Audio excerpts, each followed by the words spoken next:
Commodore fans, are you ready?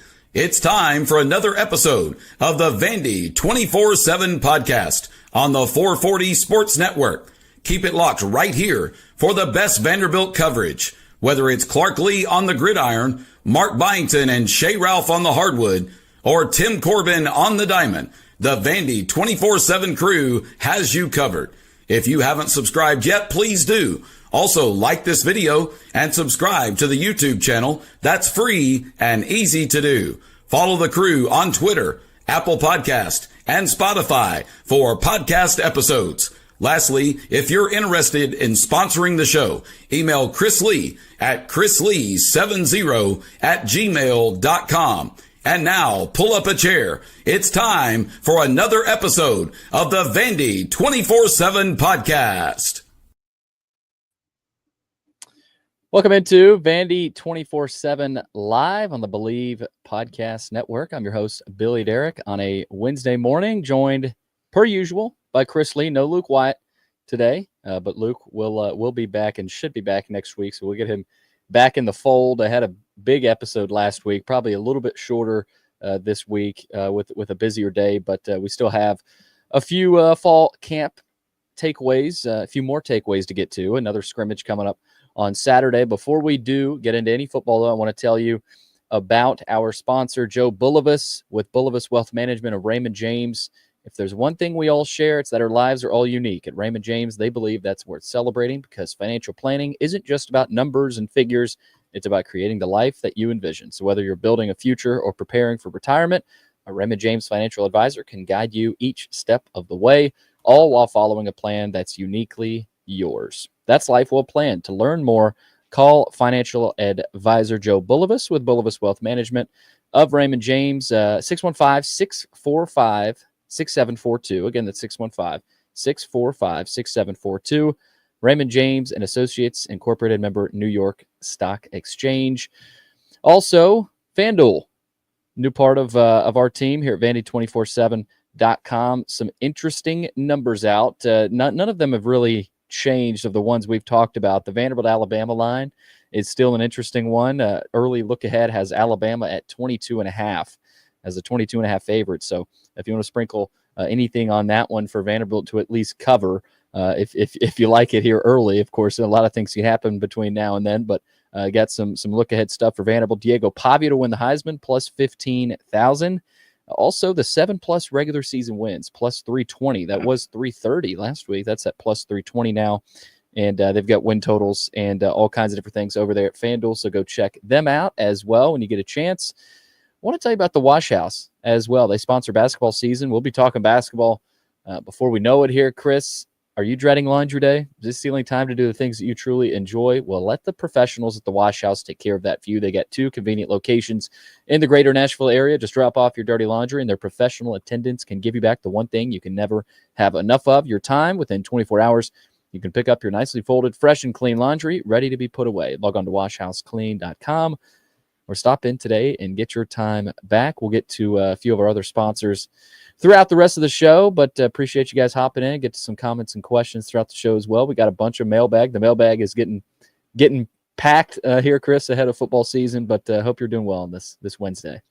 I am. We are just a couple of weeks out now. Actually, I guess for what? A week from Saturday, we'll have our first game. I think Iowa State and Kansas State played. Didn't notice that till last night. So we'll have our football fix early, even if it's not Vanderbilt football. But yeah, looking forward to the season starting a couple of weeks from now.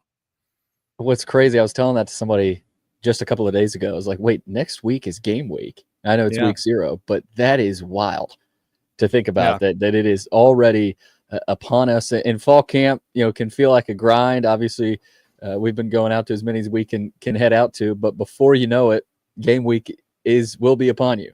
And that's how it is every year. And Chris, I know fall camp, the first scrimmage is the biggest, point of takeaway, I think, every year. And who knows, maybe the scrimmage, there's a few more guys healthy and back in action for the Commodores. They will have another one on Saturday. It's actually a nighttime scrimmage, so that'll be a little bit more bearable. I was actually sitting outside with Robbie for the scrimmage, but anything else you've been able to gather or glean? I do want to get to some of your depth chart thoughts and kind of run through position by position, and then we'll get to some mailbag questions. But anything else you've been able to glean from the last week or so? Yeah, I think the thing that stands out to me, and Luke said, I think this is the deepest Vanderbilt team that we've seen in 60 years.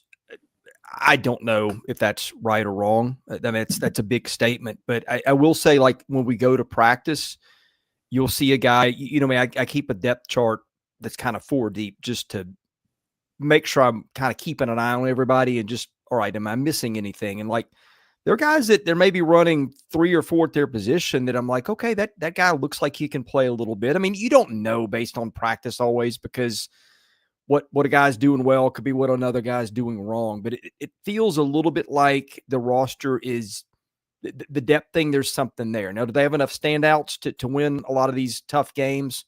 I don't know. It may be back to how far can Diego Pavia carry them again. But I think that's one thing. I think the injuries, though, are the health concerns. I mean, I think the moment of truth, like I wish I knew, okay, let's say they played Virginia Tech week 1 instead of Charleston Southern. I know coaches say, hey, we prepare for everybody alike, and they slipped up last year against Georgia State.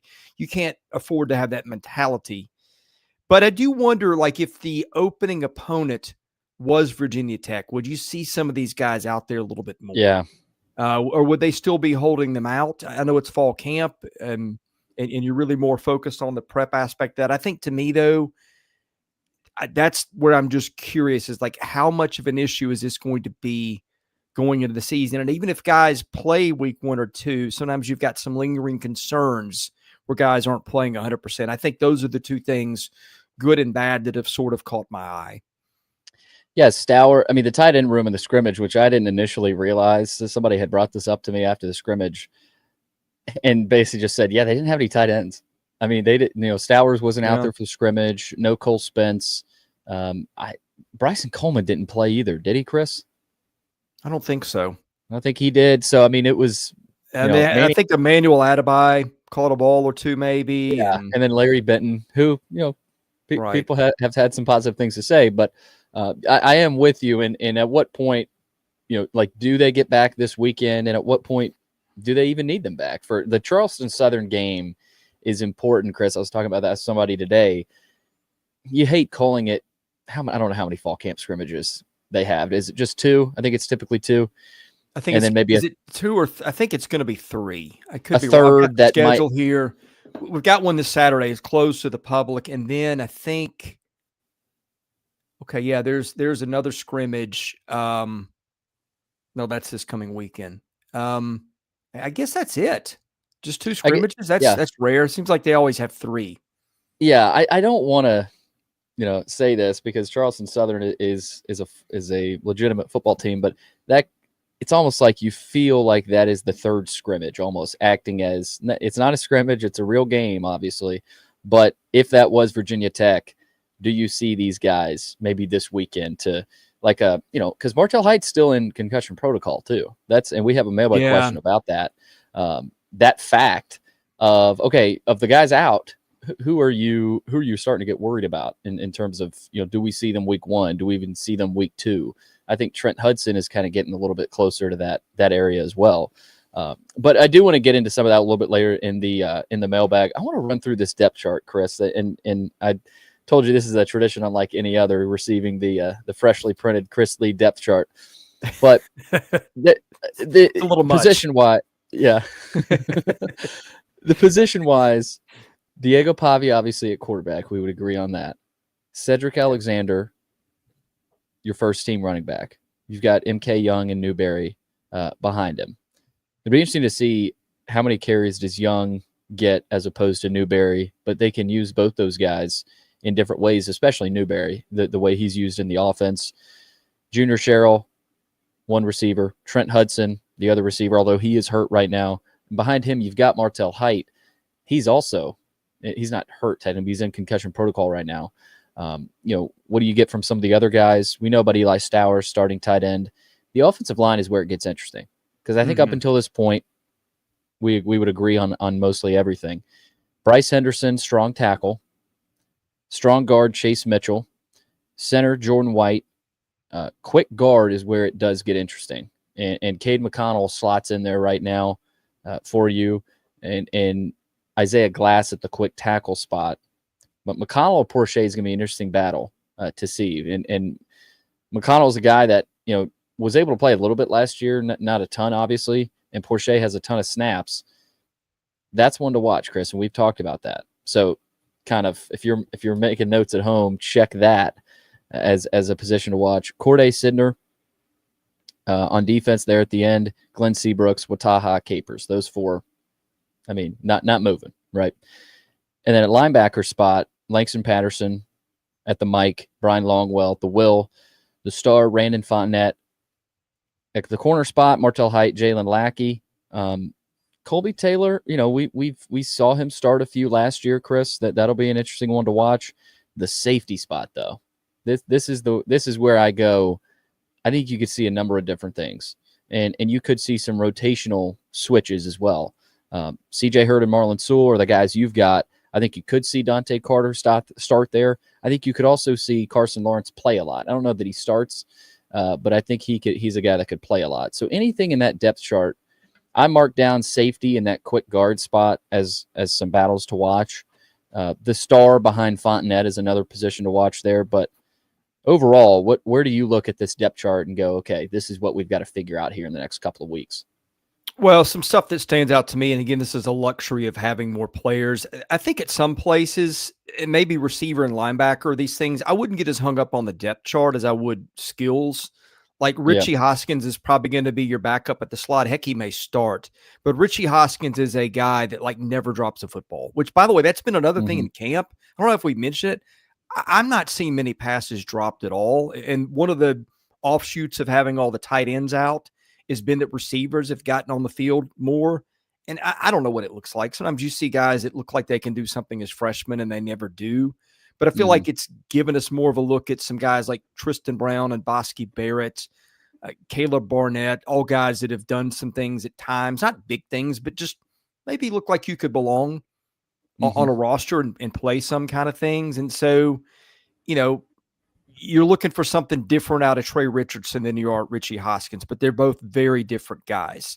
And Hoskins is a guy, Richardson, I think he's played in the slot. He can also play wide. I think Hoskins can do both. So I would not get hung up as much on the pecking order as much as I would. There's some versatility there. I think offensive line, McConnell is kind of their fifth or sixth guy. He's also your backup center potentially if something happens to Jordan White, which I don't think Jordan White's coming off the field much at all in a critical situation. But there's some versatility there. I think defensively, again, back to the depth, I look at some of the guys that, could be third and fourth guys at a particular position, like a Linus Zunk or a Bradley Mann or a Joshua Singh. Again, guys who can look like they can play a little bit. Have made some plays in fall camp. I think linebacker, same thing with the receivers. I don't get real hung up on the depth chart because, Nick Rinaldi can do.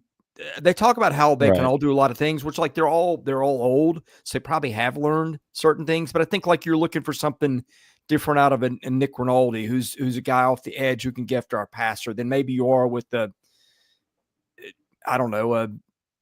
who am I trying to think of here? Brian Longwell, who just is steady and smart and instinctive. I mean, not that the other guys aren't too. Bryce Cowan, probably, more explosive athlete than Longwell, but Longwell led them in tackles a year ago. And usually starters are on the field a lot because the coaches trust them to get their assignments. So I think that's an interesting thing. The safety spot will be interesting. I'm going to guess that Sewell starts game one just because he's been there, done that, been in the program a while. You know what to get. He's not a guy that's going to be on all SEC lists and stuff like that, but he's a guy that, good team guy, knows where to be, that kind of thing. I think, that's just another footnote on that position. But, I think there's just, again, the numbers to me stand out because I feel like a lot of guys will probably play on opening night. And maybe a lot of guys play all season. We'll see if this is something that can hold up when they play SEC teams.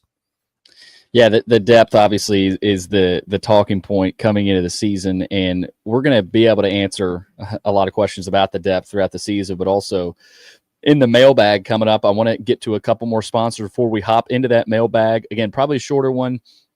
I got to head out of here probably at max 40 minutes or so, but we will try to get to all these mailbag questions. And those questions brought to you by Sutherland & Belk, family-owned injury law firm. They also sponsor the chat room and today's mailbag. Get your live chat questions in if you'd like. If your loved one has been hurt or in an accident, give Taylor or Russell a call at 615-846-6200 to learn about your rights or whether they can help. Also, guest line brought to you by John Levin with Chris Lee today, a good friend of the show. Wobblebond Dickinson, his company, thanks the student athletes at Vanderbilt for their dedication, effort, and hard work. Our guest line is also brought to you by Yeaman Packaging Systems, leaders in end-of-line packaging automation. All right, let's hop into this, Chris. We've had some good ones. Had a lot of really good ones last week, and I took a look earlier, and we've got some good ones today. From VU grad 1995, of the players being held out of practice due to precaution and or injury, do any of them give you cause for concern? If so, which players would need to step up in their absence? To me, Martel Height does. I was talking about that with Robbie today, and he brought up Martel's name as well. Not a ton of concern, but just repetition-wise offensively. Not worried about him getting back in there at that corner spot, Chris, but you don't want him to miss a ton more time offensively. And again, he's not going to be a 100, like he's different than Trey Richardson in the offense. He's still playing corner, he's splitting time, and so that looks different. But you'd also like to see, I haven't seen, I've been to 4, maybe 5 practices, including the scrimmage. I haven't seen Martel out there getting work in offensively, and that doesn't give you a great feeling about what he can do on offense for this team. Not to say he won't do some things, because he is a phenomenal athlete, but starting to get a little worried there. Correct me if I'm wrong. I've not even seen him on the field, period, in about a week. Yeah, not he even hasn't off been to the there. side, Yeah. not Maybe watching. that's the concussion thing. Probably so, but that's another, like, concussions are just weird things, man. There's stuff you're going to be really careful about. Probably a place like Vanderbilt's going to be more careful than most other places too. So, and that's not a need against Charleston Southern. And maybe you don't need him. I don't know. I mean, gosh, he was so impressive at receiver. Maybe I honestly made me a little concerned about the secondary. The way he got open one particular practice. Like, is that a statement about Martel Hyde? Or is that a statement about the corners when he's not there? But yeah, I think that's number one. And Stowers also, I'm going to presume, just because he's an All-American, that maybe they're being a little bit more careful, again, keeping in mind who you've got in the opener. But I mean, you just don't know. And I mean, those are the two that really, I think, would pop for both of us. Yeah, not worried a ton about anybody else, unless some of them continue to drag on and we hear more things on them. Let me ask you something. Is that a place of I'm just not worried because there haven't been pronouncements, or a place of knowledge? Because I just think you don't always know. I mean, to me, it's just kind of a question mark right now. I mean, I don't know whether to be worried or not worried. It just is. Typically, we'll get tipped off and by somebody and they'll tell us, hey, this is serious. That hasn't happened yet. Now, that's again, true. We do get like you get stuff off the record at practice a lot of times. If Vanderbilt's been pretty honest in that regard for years. But I just haven't asked. I mean, and Clark has said it too. Yeah, he has said that a lot of the guys, like, somebody will ask, we'll fire off a few guys, and Clark will say, and he has said, and especially in the scrimmage, that none of those guys are serious or long term. So you're right, though. I mean, we don't know. Well, I think the interesting thing was when Clark led with that after the scrimmage, like, he brought it up. Right. I don't know if that was, and like, the more he talked, the more it didn't sound like he thought it was as big of a deal. So I don't know if that was Clark just saying, hey, we need these guys out here to get reps and get ready. Or if there was something behind it. Again, the more he talked through it, he didn't seem that. But I thought when he led with that, my ears perked up a little bit. Yeah. And Chris, you remember 2 years ago, this was my first fall camp. And I was talking about this with Joey today. I brought it up to him. I said, that fall camp a couple of years ago, they were dropping like flies. It was unbelievable. the rash of injuries they had, and that was a part of their issue, and they addressed that, and it was a lot better last fall camp. But I think this fall camp, yeah, they've had some bumps and bruises, a number of them, but they're managing it. They're not, these are not serious soft tissue issues. I know there's a couple of those, but just the sheer number of them that we saw a couple of years ago, Chris, that it's not to that level. So I want people to, not freak out about any of these. Well, again, we're presuming they're not. We don't know that for a fact. Again, I would have thought maybe it would have come up in conversation if it was more serious, so it's more of a guess than a no. But I mean, it's the number of guys. Like you've got guys we haven't seen much of. I haven't seen much of MK Young when I've been out there. I don't know what's up with that. Maybe I've just picked the wrong days. Richardson's been out here and there. Trent Hudson's been out a lot more than he's been in. Mm-hmm. Cole Spence, I don't know that he's been in yet. Stowers has been out for a week and a half.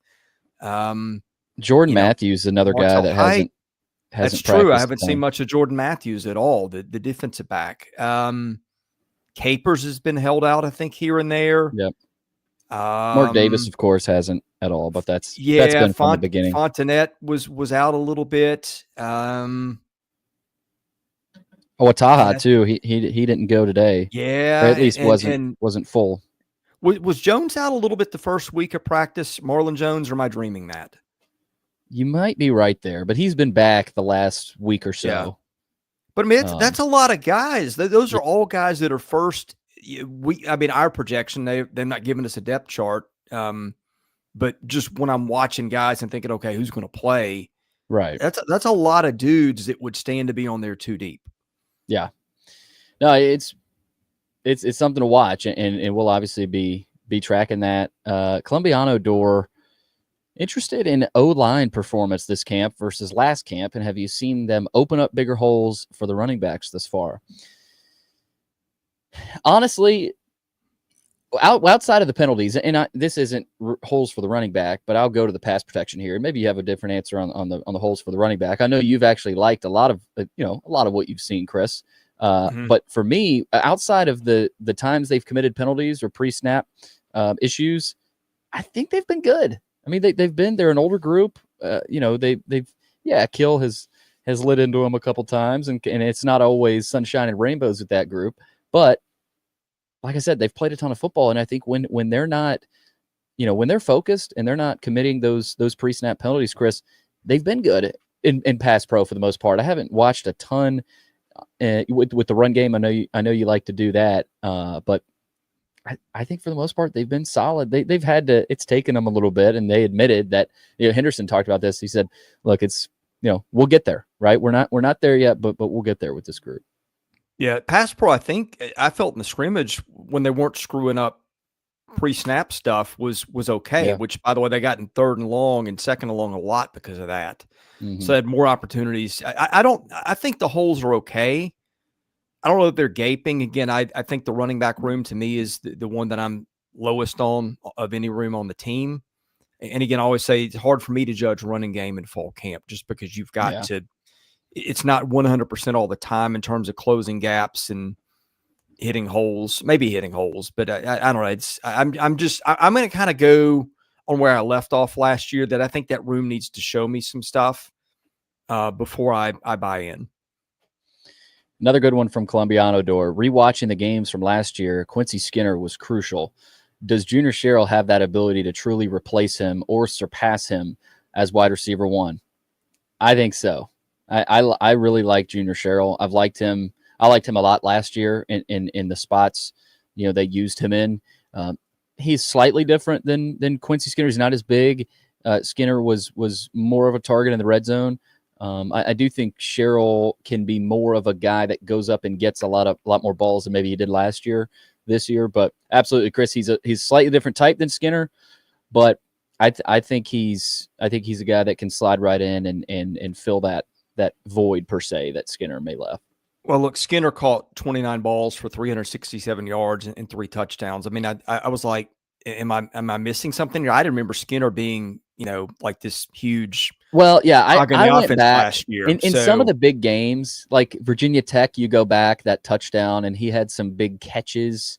I guess opportunistic player would be a good word for him. But yeah, the stats, in terms of stats, that's not going to be, I think Cheryl definitely surpasses I think that. Cheryl's a better player. I thought he was a better player last year. I mean, by the way, Skinner, I think, played for the Falcons in preseason the other night. Yeah. So Yeah. Good luck. I mean, he was a kid. What a weird career. Like, Yeah. he came out and set the world on fire. Had a really good first few weeks of fall camp as a freshman, or maybe a good week, and just never really popped after that. But you were happy that they were able to pull some things out of him, his last year here, but he was just a guy. I think that Cheryl's got a bigger upside. Richardson certainly has a bigger upside. Height's got maybe a bigger upside. So I think it's a better room. Yeah, I would agree. Here's another one from Midge's VU. Another day, another South End Zone question. Man, I am so ready for these these construction questions to end. But bad news for us, they won't because we'll have baseball questions that, for the next 3-4 years too. But does anybody know definitively whether or not there is a football only weight room built inside there or not? I know some months ago I read or heard that they had scrapped the idea, or at least put it on hold until further notice, the weight room in the South End Zone. And we were like, okay, I don't know what he was saying there at the end. But there was a rumor on the board the other day that had put the weight room back in. And like, their facilities are like shake the magic 8 ball. You don't ever know what's going to come up. They'll sneak something in there. They'll take something out. There's very little transparency in public facing stuff. And I mean, come on, this all started in 2019. You can blame the contractor. You can blame whatever.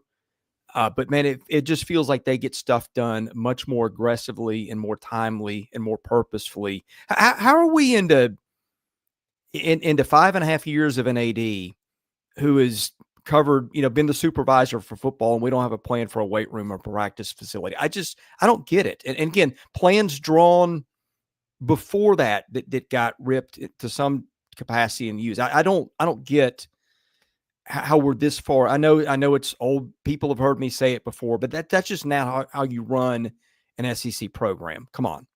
Yeah. Get your stuff together and move forward and get a plan and be quick about it. Don't put it out there. Don't not touch it for a year. And then, 2028, we're breaking ground. No, get a plan, get it out there. Yeah. And be as quick about it as you've been deliberate with all this.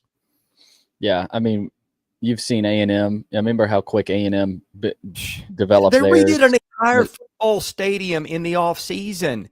Yeah, it's 2.5 times the size of one they've got. Yeah, lot taller. I mean, I just, where there's a will, there's a way. I just don't understand why the will has not been stronger to get stuff done. Yeah, I mean, because you have athletes that came in thinking they were going to get stuff that's gonna not be a thing by the time they graduate. You just don't win consistently in SEC level. Like, even when this is done, there's still going to be 16 of 16, and the 16 of 16 when it's done is probably going to be a lot better than it is now. I don't know how you expect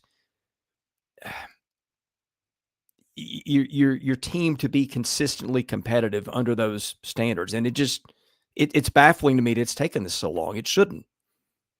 Yeah, to answer the question, that there will be a weight room. I'm not sure if it's football only. I would assume that's football only if it's in the South End Zone, especially. Yeah. And then the dining hall, that's another thing build that is being halted that Luke told us.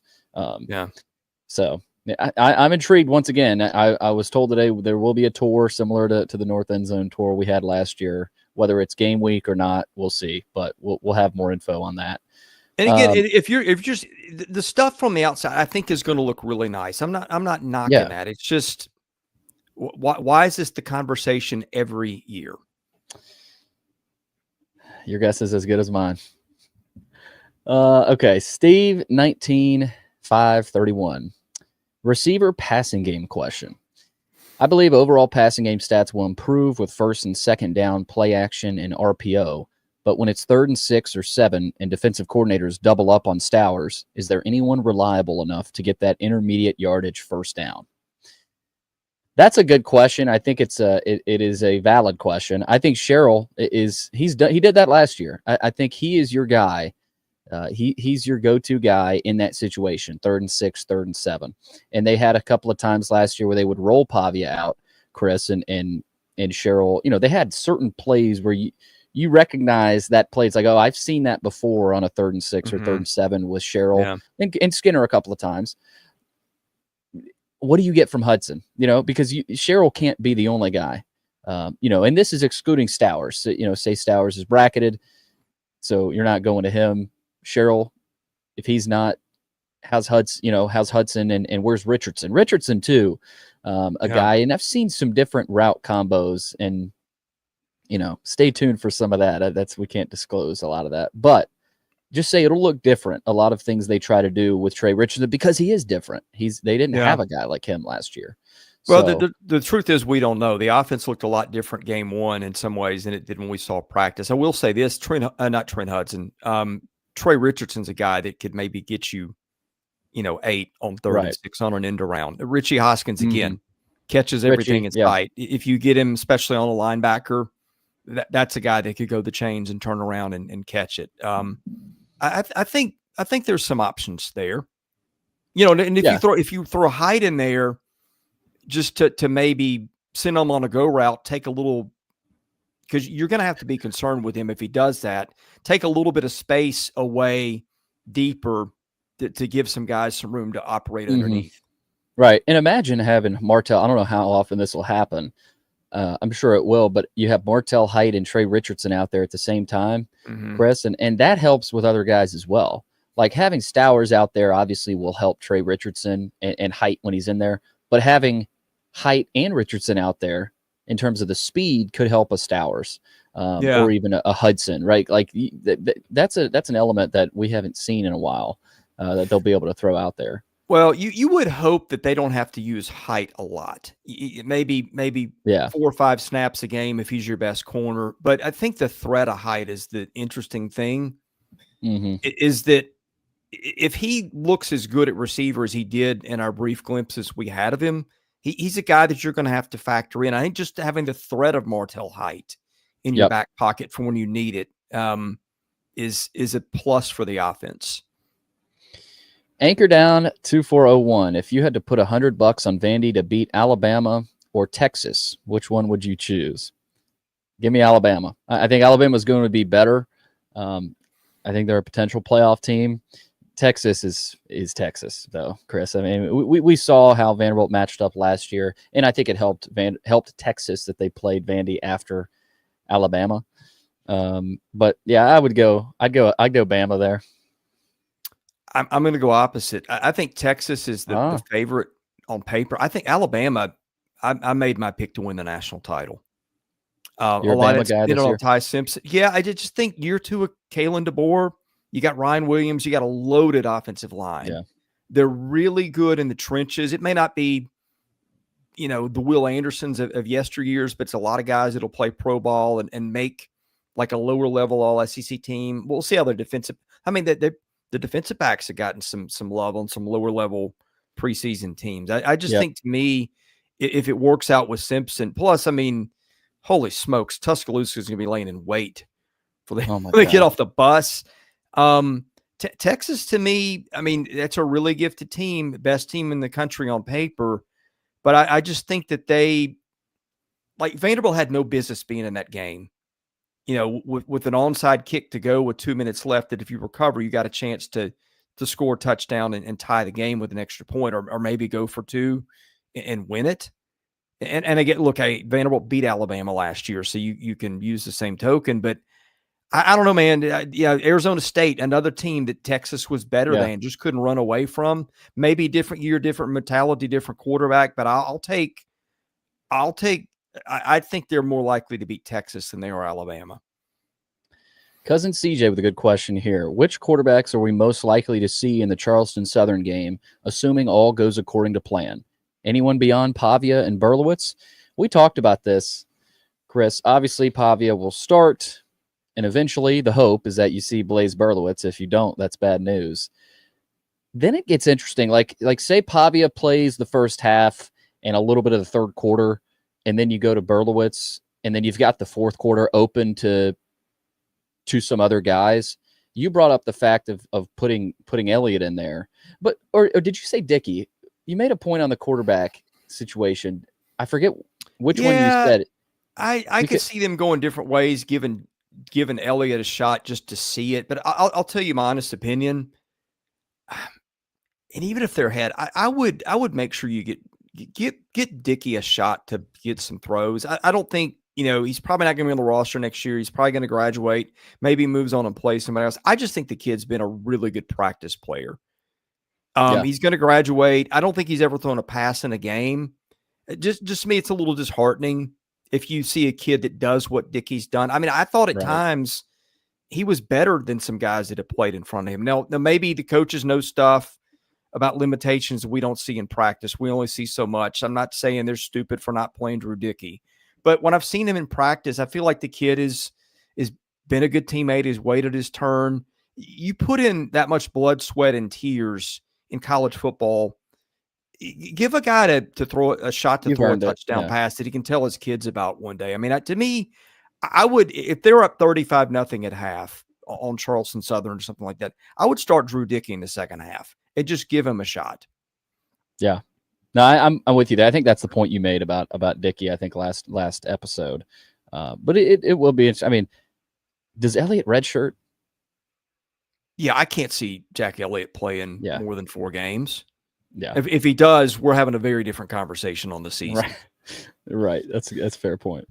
Okay, Dane Henshaw, have you been more impressed with the receivers or the corners so far, fall camp? That's an interesting one. Probably the receivers. Yeah, I'd probably say receivers. And I was thinking about that the other day too. Most fall camp, the last few fall camps I've been to, and I think most fall camps you've attended, Chris, you've had cornerback concerns. I mean, that's almost every season of Vanderbilt football. You're asked about the concerns. Where are you worried? That corner spot, right? On the edges, speed, safety, maybe not, but on the edges, the cornerbacks. Not to say these guys aren't good players. I think Martell Height is set for a big year. I liked what I've seen from Jalen Lackey. But he's still young, though. Marlon Jones and Mark Davis, those guys, you hate it for those guys. Yeah. Obviously, Marlon Jones is back and practicing. What does he give you this year, though? Mark Davis, when does he come back and give you some things? We know what Colby Taylor, for the most part, gives you. We've seen some up and down play there, though. And Jordan Matthews is hurt right now. So I think this group can be better, Chris. We just threw fall camp right now. That's what we're going off of. I'm not quite ready to say that they've been better than the receivers. Yeah, take it for what it's worth, and it might be nothing. I'm a little more concerned about the corners than I were coming into camp. Some of that's Height being hurt. Some of that's Lackey not playing as well as I thought he would, maybe at times. Some of that's, no Matthews, no Davis. I think it changes. It changes if you get Davis back and then Matthews back, and we see them. We just haven't seen them. Yeah, I mean, I don't think it's something that shows up week 1. If it does, then hey, that is a giant red flag. But and I haven't been to all of them either. But I just thought maybe we'd see a little bit more than we've seen. Okay, Vandy Danger. From what you've seen so far, will Vandy have to pay for a quarterback in the portal for 2026? I've said this hasn't changed for me. I've told people I think Vanderbilt, I don't think the quarterback's on Vanderbilt's roster. Next year's Vanderbilt quarterback isn't on the roster. Can Blaze prove me wrong? Yeah, I think he can. I think, but Jack Elliott, I think down the road, I don't know that Elliott is your guy next year. I just think that's kind of the mold they're in right now, Chris. Like we saw that with Notre Dame, when they got Hartman out of the portal. And then they get Leonard out of the portal, and now they've kind of reverted back. They're guys they've had. Carr and Minchie are older now, and so I don't think Vanderbilt's quite at that point yet with Elliott. Obviously, he just got there. The question is Blaze Berlitz. What do you get from him? I mean, I wouldn't rule him out being the guy next year. They've talked. You've heard them talk about their disappointment in his play at times. Tim Beck. I don't think he's been awful by any stretch. I think he's got some. Now, I would like to lock in more on some of his throws. I'm just out there watching. I'm not charting, saying, all right, he just missed 5 throws in a row or whatever. Well, I think I would have probably noticed it, but Mm-hmm. all that to say, like my glimpses of him in like judging potential, I think he can run. I haven't like watched him throw a ball and go, well, that was a wounded duck. He doesn't have arm strength. I don't know if he's got how his arm strength compares to, starting quarterbacks in this league, but I haven't walked away going, that guy's got a noodle arm either. I mean, frankly, Billy, what you would prefer is for Berlowitz to be in LA to maybe be your guys next year, because that saves you a lot of money of having to go grab another guy that you can put towards your offensive line. And boy, you're going to need to fill some holes there probably, or replace the umpteen senior linebackers on the defense or whatever. I mean, I would think to me, if you can make it, I think next year's a step back anyway, and probably a big step back. I think if you can get your quarterback room some experience and go at it that way, I don't know. I just feel like they've got a lot of guys that they're going to need to get experience with next year. And I don't know that spending $3 million on a stud quarterback who maybe is going to be held back by the surrounding cast is the move. But I mean, there's a lot that can happen between now and then. Right. All right, let's go to pessimistic door. How many games into the season would this team need to win to get top 25 status? My understanding, they were pretty close for preseason top 25. Yeah, they were not AP. They didn't get any votes. Coaches, they got 3, I think. I was a little surprised not to see them get at least any votes, outside that AP.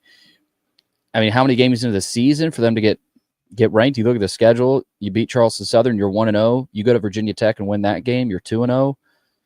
If you go beat South Carolina week 3 in Columbia, you're ranked. I'll say that. So you start 3-0, you're going to be ranked.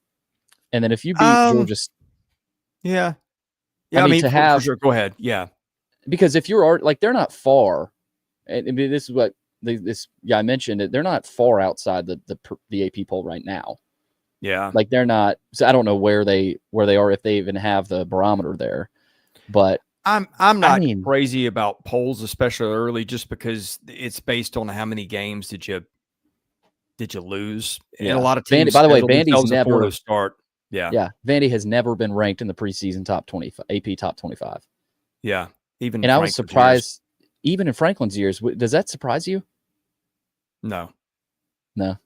I mean, I think you could see a path where they were good enough, but you gotta come at it for years and make a mark before. It's the Tim Corbin thing, right? Well, look, it's the opposite of that, right? I mean, Vanderbilt's going to get ranked every season. Now that started to dip into the mid-teens instead of top 5, but like everywhere I go on talk shows, it's kind of the tone is like, okay, almost like their cute story, but could they really do this again? I don't think people mostly, and I don't blame them. I mean, if we were like eavesdropping on Northwestern, or I don't know, we would treat it the same way. But I mean, I think the most realistic answer, I think, go 4-1 and beat the brakes off some teams heading into Alabama, because like if you lose in South Carolina, that's the most realistic. They're not going to hold it against you. Like 3-0 gets them in. I mean, I don't know, 4-1, they're probably still not there. But they might be. I don't. Yeah. I mean, you better make hay in the first half of the schedule, because the second half is goodness gracious. Right. Yeah. Yeah, because last year, obviously, I don't think we thought about them being ranked until after that Alabama. You thought, okay, that they go beat Kentucky, they should be ranked, and they weren't. If you remember, they weren't ranked after they beat Kentucky. It took them to beat Ball State, if I'm not mistaken. Was it Ball State? To then be ranked before Texas. So. Yeah, you could be right there on that. A lot of times you just don't know what happens that week too. Well, and one more thing, I don't think Franklin's teams got ranked until after the bowl win either year. That's right. Yeah, because the final college football video game that before 25, NCAA 14, Vandy was number 25. And of course that was after the bowl, but that surprised me a little bit that they weren't ever preseason. And I don't even think that was a top 25 team in hindsight. They had an easy schedule and they won 9 games. I'm not saying they were bad, but like the team the year before, in my mind, was a good bit better. Yes, I would agree. That one deserved all of its flowers. So yes, yeah. Okay, JC32VU. Do you guys know if the Star Walk will return to the old location? Not this year. That That's a better question, but they're going through McGugan, so I don't know. That's a better question this year. I think we knew last year, but who knows? Yeah, we'll get info on that. Columbiano Door, 3 votes in the coaches poll already. I'd say beat Virginia Tech and South Carolina, and they are in. Yeah, I mean that's where I'm at. Well, sure, they'd be in under that circumstance, right? Yeah. Okay, that's a big ask, though. It's a very big ask. Tez the Door, how's the running game going thus far? I think we've gotten into this a little bit. Not, it's fall camp, not great, but it's fall camp. That's what I'll say. I mean, I will say MK Young, I expected the way people, the way Pavia talked about him and the way some people were talking about him kind of behind closed doors. I maybe would have expected to see more, but again, they haven't played a game yet. So, you mentioned the offensive line though, that they've, in terms of that aspect of the running game, they've been sufficient, not consistent enough probably. Let's see here. I think we got one more from Colbred. How big of a factor was the Demarion Thomas loss? Do we have enough depth at defensive tackle to be strong there for a long season? Yeah, that was a loss, but they've got depth there. It's not Georgia, Alabama, Texas level depth, but I mean, you like what you have.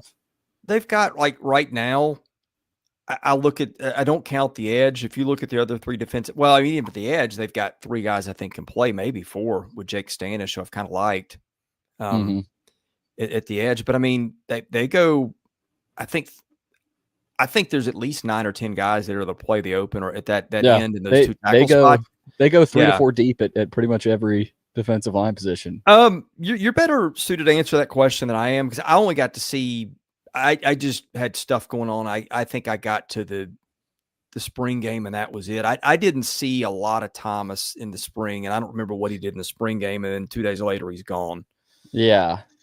I think he's definitely a loss, but in the context of what they have behind him, that was a guy they could afford to let walk. I mean, it feels like maybe he had a chance to be a little bit more of a dude than the guys that are backing him up. I feel are in that spot are maybe solid, but like they're not. Yeah, you're not leaving practice talking about him. Felt like Thomas maybe could have been that guy, but I could be imagining that. The thing with him too, and we'll probably wrap up here soon, is that you saw him in the Tennessee game. Saw him a couple of times, really flash what he could do. So yeah, disappointing. He's gone, but they've got depth there, and we've got to wrap this baby up. It was a good podcast. We of course will continue heading out to fall camp. We'll have another scrimmage on Saturday, and then shortly we'll be right here in game week and talking about Charleston Southern. What are they? They're not the Buccaneers, are they, Chris? They are. They are. I the think Buccaneers. They're picked last in the league. So if they're having an issue with Charleston Southern, then serious issues. We're having a different come post game. Yeah.